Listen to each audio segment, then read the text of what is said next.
బాబాయిని గొడ్డలు వేటేసి తల్లిని ఇంట్లోంచి గెంటేసి చెల్లి మీద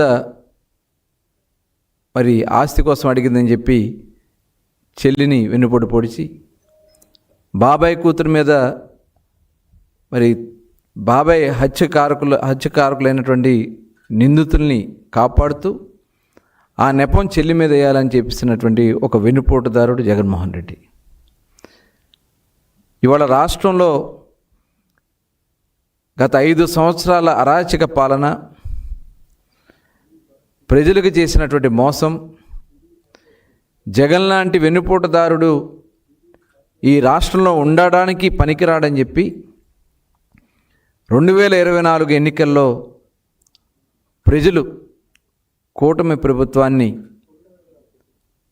ఈరోజు అవకాశం ఇచ్చి భారతదేశ చరిత్రలోనే ఎప్పుడూ లేని విధంగా 94% సీట్లు గెలిపించి ఇవాళ పూర్తి మ్యాండేట్ ఇచ్చారు. కేవలం 11 సీట్లకే జగన్మోహన్ రెడ్డిని పరిమితం చేశారు. ఇంకా అతనికి బుద్ధి రాక ఇవాళ ప్రభుత్వం ఎంతో నిబద్ధతతో ఈ రాష్ట్రాన్ని అన్ని విధాలా ముందుకు తీసుకెళ్ళాలి, గత 5 సంవత్సరాల గాయాన్ని, విభజన సమయంలో పరిస్థితుల్ని ఆ రోజున ట్రాక్లో పెడితే 2019లో అధికారంలోకి వచ్చి దానికి 10 రెట్లు ఇబ్బందులు ఈ రాష్ట్రానికి కలిగించాడు జగన్మోహన్ రెడ్డి.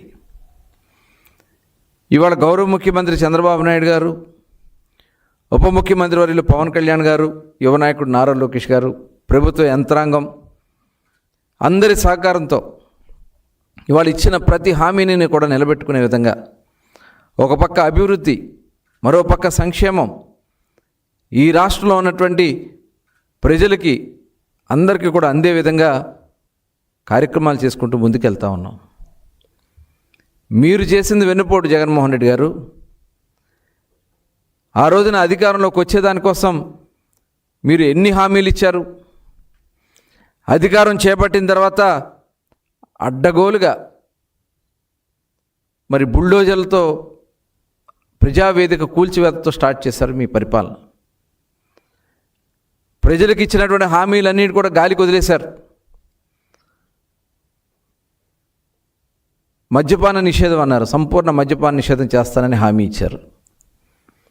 అధికారంలోకి వచ్చాక దశల వారీగా మద్యపాన నిషేధం చేస్తానన్నారు. కానీ ఆంధ్ర రాష్ట్రాన్ని